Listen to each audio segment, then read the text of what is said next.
Alright guys, welcome to Snake Oil Music News. Today I'm joined by singer-songwriter George Hennessey. How's it going, mate? Good, mate. How you doing? Not too bad, not too bad. So how did you first get into music and what made you want to learn to play guitar? My dad, he got me into music from a young age. Yeah, had it drummed into me really. He bought me guitars, kept buying me guitars for my birthday, Christmas, and yeah, he brought me up on guitar music, so I don't know any difference, man. Fantastic. So what sort of bands inspired you to get into music, and who was you listening to? Because when you were younger, you went to a few belting gigs, didn't you? Yeah, my first gig was Rolling Stones. Yeah. At Twickenham Stadium, followed by, I think, the Sex Pistols, the Raconteurs. Yeah, so yeah. My first, I was into Eminem at first, and he got me into music. You know, when I was young, I liked all that. So he sort of changed. Then I changed, I suppose. Good stuff. So when you knew you wanted to be an artist, was there any thought of you going to be friends in a band, or was it always going to be you on your own doing solo stuff? No, I wanted to be in a band. That was always my my mission. That was the vision I had, but none of my mates really played. The ones that did were not seriously, or so I tried for a bit, but weren't happening. So I wanted to go by myself. Fantastic. So we're here today to talk about your 4-track debut EP called Purified, which you released back in September 2020. How does that feel to finally get out for people like us to listen to? Yeah, good. It took a while. It was a bit of a labour of love, but got there in the end. Just week in, week out, going to the studio, you know, with my paycheck, just about, you know, making ends meet, getting it done. But it was worth it in the end. It was a lot of stress and that, but it was good. So now I've got it out there. It's got me my manager, and it's taken me hopefully to the next step. So. Fantastic. So where's the EP recorded then, George? It was recorded in some matey's bedroom in Tedderton, actually. Right. Okay. It was like when I first started, I rushed into it, to be honest. But it weren't that well recorded, to be honest. So the guy I got to mix it, Jamie, it was a bit of an effort, you know, a bit like polishing a turd. But he done a great job. So yeah. What you said about Jamie producing? What was it like working with Jamie? Yeah, wicked, mate. Like he's just such an easygoing bloke. Into the same sort of music, you know. He'd been doing a lot of mixing for other sort of different genres and that, and like, you know, to be doing something more indie rock like mine, I think it was quite refreshing for him. So you know, he knew what I wanted. Yeah. We were like, you know, we had the same sort of ideas. we gelled. It worked together. And, fantastic. Yeah. So what's the process that you took to record this EP, then, George? Strangely, we done the drums first. Right. Okay. Yeah. With this geezer, I don't know about that really. Doing the drums first, but then it was the acoustic guitar, then the bass, and then electric guitars overdubs. It all went from there. Yeah, I don't know. Finished product. Yeah, I don't think that's really the way to do it, but that's the way it was done. Had to re-record some bits and bobs with Jamie, so yeah, it was a bit messy, you know. But yeah. So was it quite stressful? You said you did mention it about, or yes. So what bits or what problems were you having, and why did it go smoothly into plan like you thought you wanted to go on like that? Because like obviously these things cost money, and I can't be in there every day. You know like consistently. Plus working, you know, I weren't earning great money. It's hard, you know. It's hard to get it done. It just took ages over a long space of time. You're just going in here and there in dribs and drabs, you know, and then sometimes you can't go because you ain't got the money and blah blah blah. It just it prolongs it all. Great stuff. So how long did it actually take to record the EP in full then? Oh yeah, so recording it probably overall just a week, just over a week, but then like mixing it, just going back and forth, you know. That took like a year, you know. So he was busy as well. Jamie was busy doing other projects, you know. And then he liked to go on holiday here and there, and like we all do. Yeah, it was just long, but like we got there in the end. The artwork for this EP is fantastic. I love it. I think it's great. But where did the idea come about, and who sort of like designed that for you? It was my idea. Oh shit! Sorry, water there. It was my idea. We shot it in the Good Mixer in Camden. Oh, wicked, yeah. I don't know. I just want it to be a bit curious, like me in the background, but you can just about make out it's me because my bucket hat and that, and the egg timer thing. That's just I don't know. It sort of represents that. That sort of says to me. You started this a bit late. Right, okay. You sort of run out of time to get it done. I'm trying to fucking make this happen quick to make up for lost time. You know what I mean? So. Fantastic. So, as an artist, do you feel it's important to have good catchy album artwork? Yeah, I do, and I sort of look back on that. And although I like it, I think I could have something that sort of represents me more. It's a learning curve. So for the album, it'll be more bolshy in your face, I suppose. Yeah. Mm-hmm. Good stuff. Now, when you were younger, you got into a bit of trouble, a bit of a drink and drug problem, and a bit of a lad always getting arrested. But in 2018, that all changed. You changed your lifestyle. Just why did you get that sort of come about, and why did you want to change your lifestyle? Just fucking lots of, as I said, lots of shit happened. Sort of a lot self-inflicted, and I learnt a lot on the way, and it weren't getting me anywhere. It was fucking just ruining my life. So I sort of. Took the one final straw, which was my ex.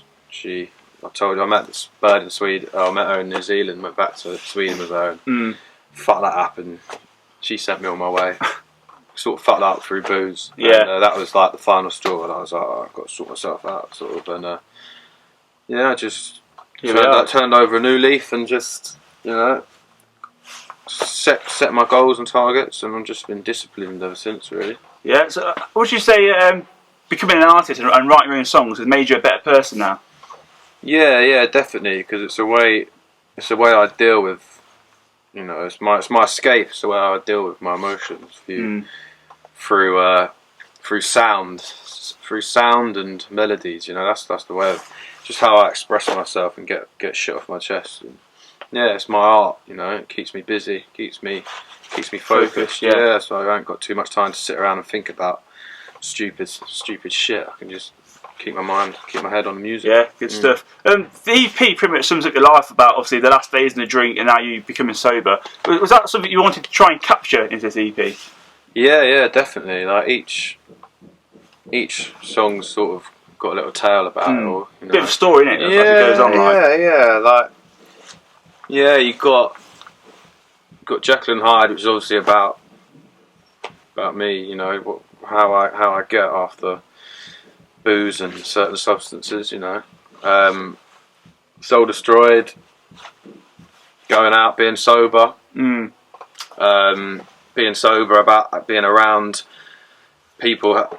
Acting how you used to be. Hard work. Purified. It's about fencing, moving forward, chasing tomorrow. It's about being in a bad way, but having someone to help you through it. Yeah, fantastic. So we're going to probably go into a bit more depth about each track. Cool. So the first track, I mentioned, is Jekyll and Hyde, which is a bit more of a fast-paced, in-your-face track. Was this always going to be the opening of the EP for you?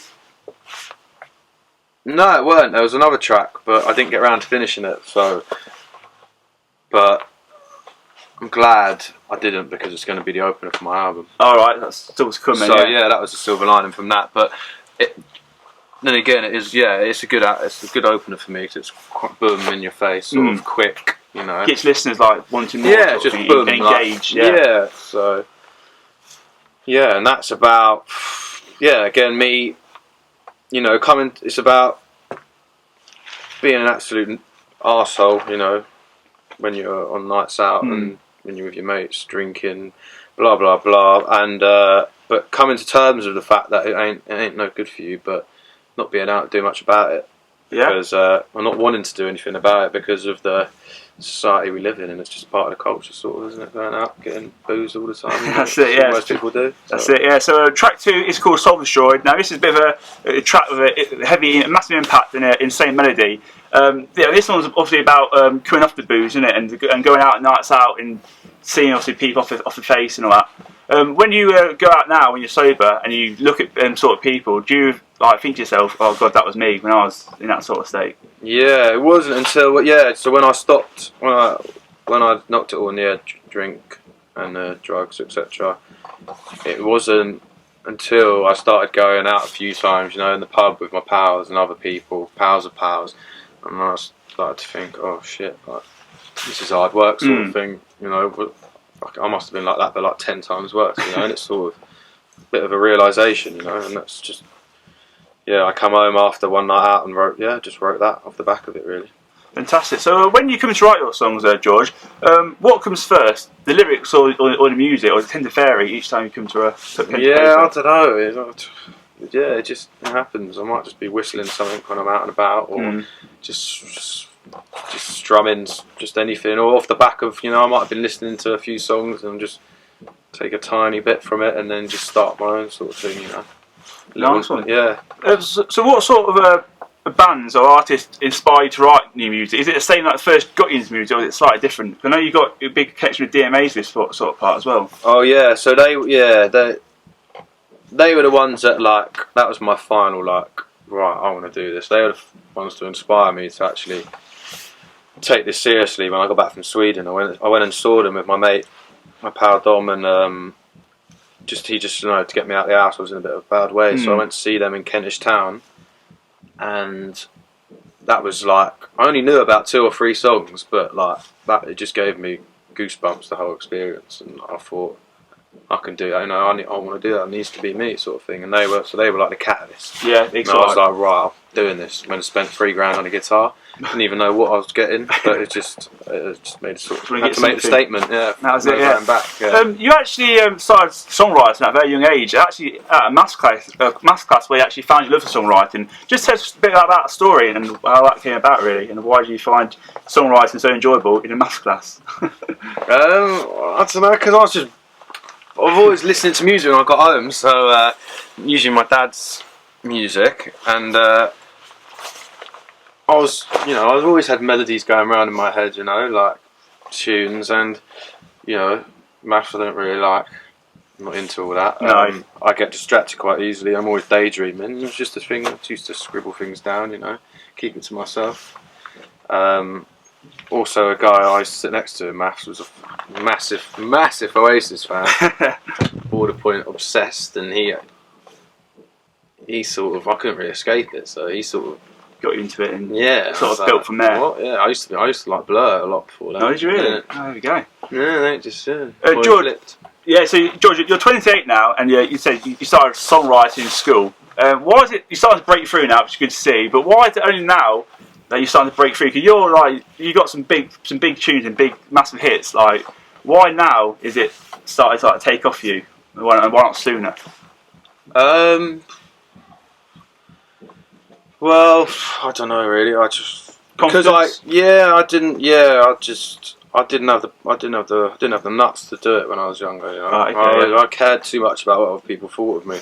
I used to get embarrassed walking around with a guitar. Going to college and that. Yeah, I just didn't. You know, I didn't think it was very cool or whatever. But how wrong I was, and like I said, it took a few series of events to me to come to terms with it. Now, sort myself out. Now you make it lost time. Go for it, yeah, and I just crack it on, you know. Good stuff. Oh, the third track of the EP is called Purified. Now this is 7 minutes long, which actually gradually builds up to like a Britpop inspired anthem. It's been so produced well. How do you feel about this track? Because it's gone down as one of your George Hennessey Purified. It's like the song you're known for, sort of thing. It's the jewel to my crown, as Jamie used to say. Bit of a long tune, I don't know, that's just how it came out. I wrote it in a hostel in Melbourne when I was on my first travelling experience in Australia. After a breakup, I was just in a bit of a shitty way again, and I don't know, it just happened. I was in like a 16-man dorm, and you know, there's people in the room, and now I was sitting on my bunk, just strumming away. And yeah, it's turned out to be quite a big, epic track. Yeah? Yeah, man. You said it's 7 minutes long, and you said it's about a breakup. Is it that long because you want to try and get all that emotions and into the song, or is it just came out 7 minutes long because you enjoyed writing it? It just goes on and on. I just get a bit carried away. don't know. I can't. I never start writing a song and think, right, this is going to be this long. Do you know what I mean? It just happens. It just happens. You know. Yeah. I don't know. Fantastic. There's also a video for this song, which you got premiered by This Feeling. Yeah. How does that feel to get a bit of recognition for your hard work? Yeah, that was wicked. I'm like my pal Louis La Media. He filmed it and over a space of a couple of days, and I was well happy with the finished product. You know, and then to get This Feeling behind it. Mikey, who runs This Feeling, he loved it, and they pushed it for me, and you know, they just I was chuffed, man. I appreciate their backing at the moment. Yeah, good stuff. Good to see. Lads, So, when you filmed this video on the day, how was that to film? Was it a good day out and about filming? It was fun and like tiring, stressful. Yeah, I had a couple of pals help me, you know, carrying all this shit around. Started like drizzling with rain around when we were on the rooftop, but it was good. We had a laugh, but it did drag on, yeah. So the last track on the EP is a song called "Chasing Tomorrow," and this is like a more chilled out acoustic sort of vibe, sending out a very positive message. And I quite like the song. Would you like to just elaborate, George, and just tell us a bit more about the song, if you don't mind, please? Yeah. Again, I wrote that in Australia as well, in a park in Sydney, down by the river.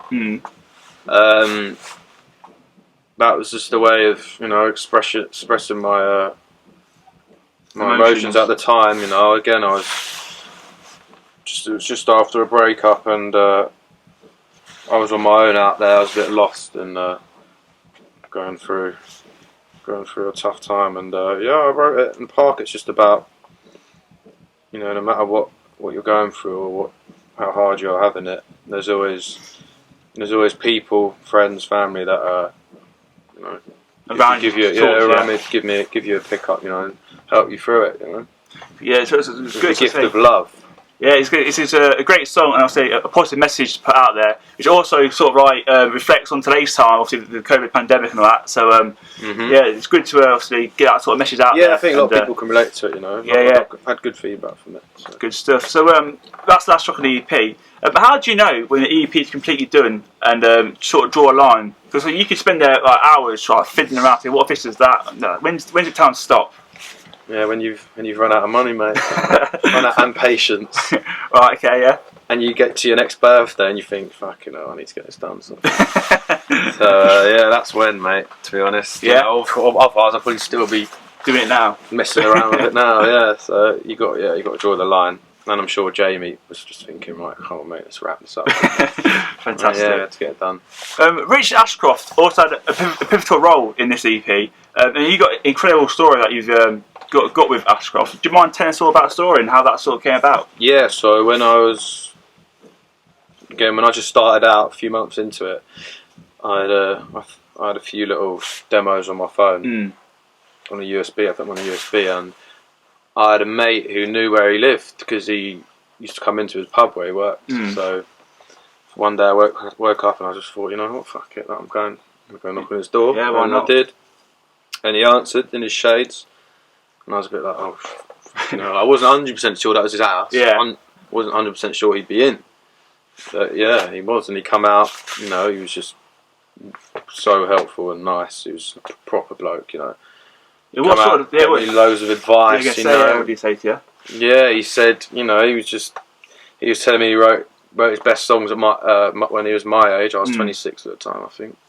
And you know, he said, you look good, you know, you got great energy about you. You just keep going and it'll happen. You know, he's just like, the way he says it, you know, he's just like, he's sure if you work hard and you're persistent, you know, and you're good at what you do, you know, you can make it work. And that's never left. That's the one sort of quote he said that's never left my head. You know what I mean? Yeah, yeah. It was quite a surreal experience. So we were chatting for a good 15 minutes on the road. You know, he's come out, but there's not a lot I can remember what he was saying. You know, because I was just a bit like, wow, afterwards. But that always stuck into my head. So I've kept by that. You know, and I will, and I shall stick by it forever. You say it's giving that boost as well. And obviously now you're thriving and doing well. Stuff like he was just really interested and like enthusiastic. So yeah, I hope to support him one day. Yeah, well maybe that Palladium he's got in October, so yeah, if you get down to that one, yeah. So it's a great EP. I thoroughly enjoy when I listen to it. So where can people go buy it, go stream it, and go listen to it? All platforms: Spotify, Apple Music, Deezer. It's on everywhere. It's even on YouTube. Separate tracks. Yeah, man. Go on my Instagram or Twitter, George Hennessey Music. Yeah, it's plastered all over there, mate. So yeah, nice one. Yeah, go give it a listen then when you can. Go listen, grab it, listen. George, you played a few gigs on numerous headline shows, supported like Dylan John Thomas. What's been your favourite or most memorable, would you say, so far in your career?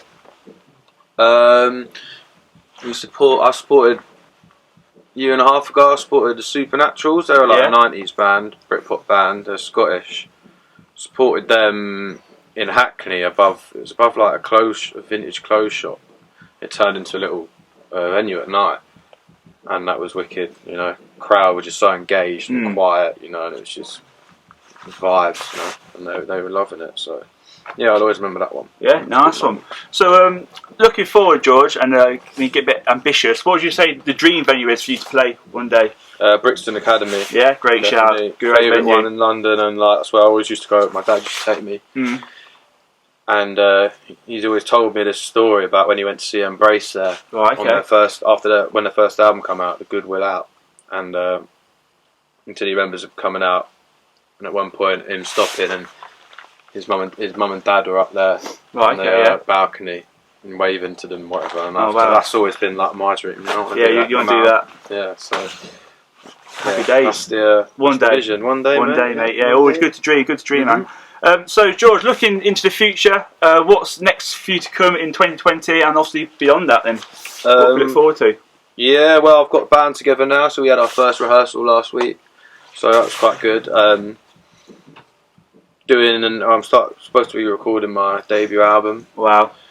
It's supposed to be in March, then it's supposed to be April, then May, and now it's the first week of June because of COVID, keep delaying it. So I'm doing that with Fleming Rasmussen. He's a guy behind first three or four Metallica albums. Wow, so a bit of experience then. Trying to wait to get out there when Boris gives it the all clear. You're going to Sweden, I believe, aren't you, for that? No, Denmark. Denmark, is that sort of area? Yeah. So I'm just gagging to get out there, really, mate. Then I can, start a campaign, release a few singles, and do some shows. Headline show in London, maybe one in Manchester. Yeah. There's others lined up as well.